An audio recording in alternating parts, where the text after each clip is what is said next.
Right, today we're going to be talking about an aspect of Roman tactics and the system of how the legions deployed in battle and how they operated. And it's a consciously ironic question with just a simple, easy to answer question. How do you think Roman line relief worked? Now, in the period where we first really see the Roman legions in any detail, the heavy infantry component is composed of three lines: the hastati in front, the principes behind them, and the triarii in the rear. And the hastati are the youngest, the principes sort of men in their prime, and the triarii the veterans. So triplex acies, the three lines of the Roman system. And later on in Caesar's day, Caesar will more often than not form up his legion, even though they now consist of cohorts, and you don't have the distinctions between the lines in the same way. They're all uniformly equipped as far as we can see. The triplex acies, the three lines, is very common. This will continue through under the Principate, though we have less information about battlefield formations at that time. But it still seems to be the commonest, though then and for Caesar it's not the only way. Sometimes you might form up in four lines, occasionally even deeper. Occasionally you have two lines of cohorts. There isn't a case really where there's a single line of cohorts. It's sort of talked about as a theoretical possibility, other than when you get to things like Arrian's battle order against the Alans, where the cohorts don't really appear to such a great extent, and the legions are formed as a phalanx. He describes it, and a sort of one main line, because effectively you're facing off against enemy cavalry, and they're there as more than a speed bump, as basically a brick wall to stop the cavalry, and then there's lots of missiles being thrown and shot over their heads, and then your own cavalry waiting to chase the enemy once they've been repulsed. But you're there as a defensive thing. You're not doing the normal Roman legionary tactic of advancing, throwing your pila, charging in sword in hand, and attacking the enemy, the very aggressive tactics. Now, a couple of sources talking about the very early period describe the idea, the whole point of this three-line system, this triplex acies, as, well, if the hastati fight and they can't win, then they can pull back, the principes take over, they fight, if they can't win, they'll pull back, the triarii will go in. And this is often described as the Roman line relief system, hence the question that these aren't so much reserves as replacements, the idea that one line fights at a time and the next one comes through. And this has been extended. I remember when I was at school, the basic history textbook telling me this is what the Roman army did. Actually, and I'll be causing problems when I say this, but at some point I will do far fuller videos about how I think combat worked in the ancient world, because that's a major part of this as to what's going on. But when you look at accounts of battles within the period, really from the Second Punic War onwards, when we have from Polybius, from Livy, detailed accounts of individual actions, almost never do they talk about line relief of a unit, so the hastati, the first line, whatever it might be called if it's cohorts, being withdrawn and replaced, moved out of the fighting line and replaced by a second line that then goes through the motions and fights its way forward until perhaps it's exhausted and your third line might take over. What we do find, what gets described, is line reinforcement. It's particularly clear if you look at accounts of Zama, where you have the principes are fed forward. The hastati have fought through the first two Carthaginian lines, and they're struggling against the third one, the one consisting of Hannibal's veterans. The principes are join the fighting.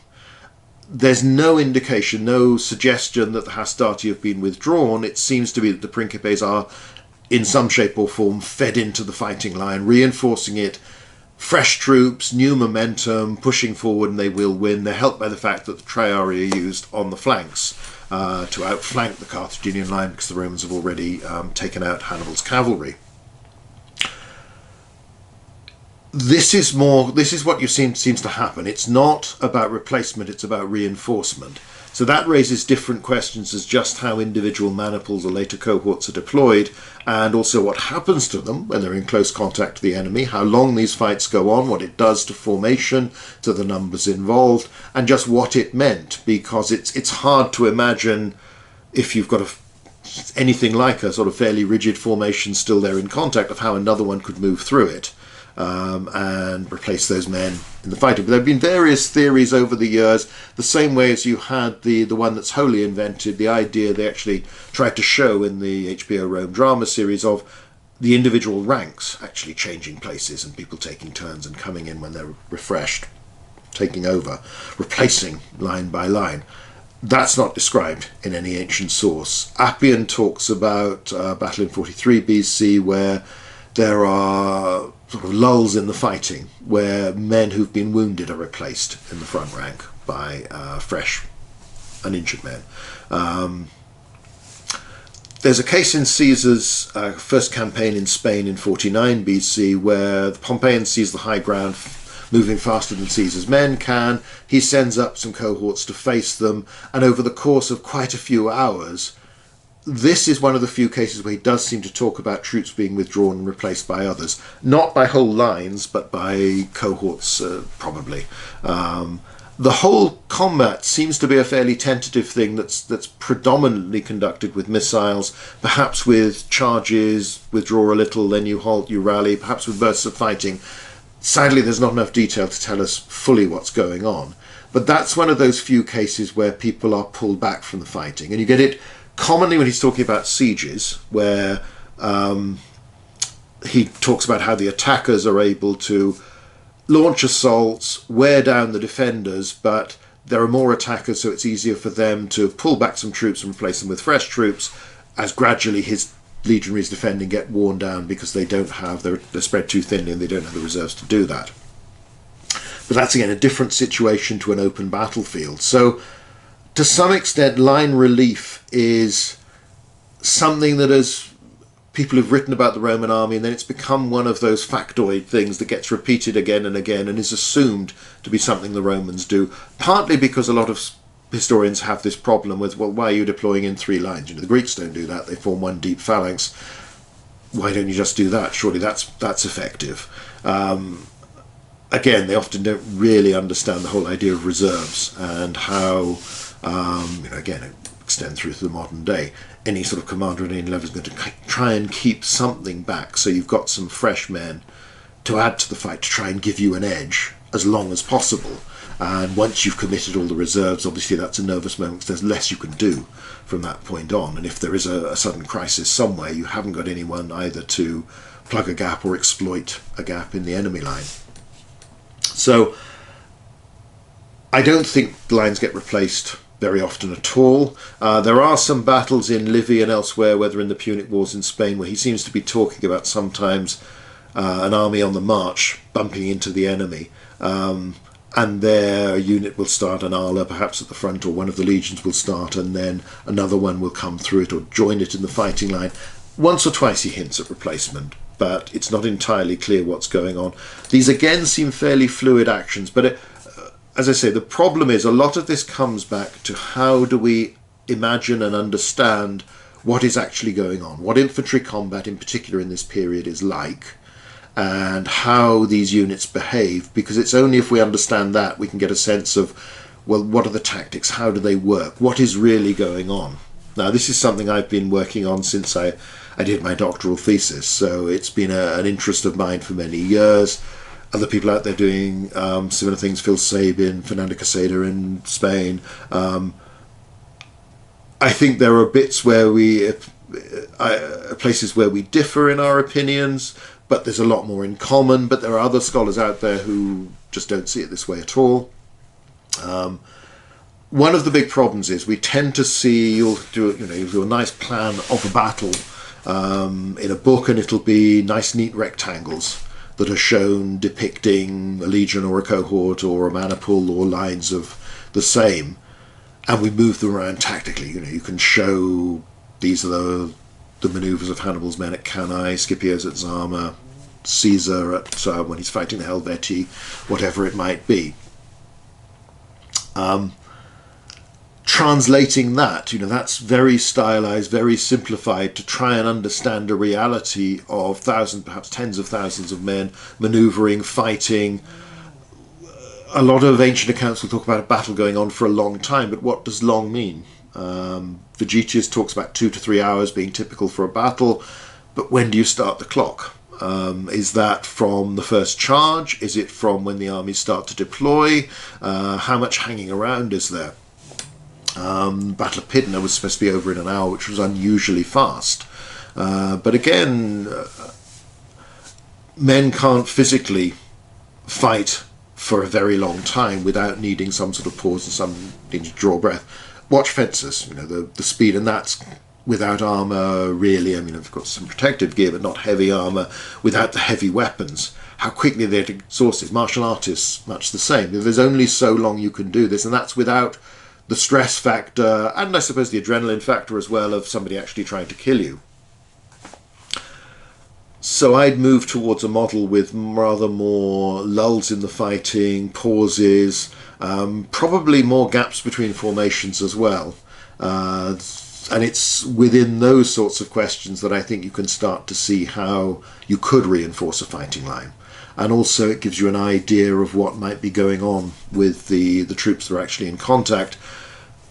Caesar, it's interesting, again, we'll talk about this another day when I have time to do something more serious and fuller about this, because this is a big topic, and I have my ideas and I've expressed them. It's one of those things where when I was writing my Vindelander novels and the sequels, the other ones involving Ferox, I've tried to write up, almost as a mental exercise, the ancient battles in the form of combat in the way that I have imagined it through all my academic work over these decades. So it's almost a trial of, can I make this seem plausible?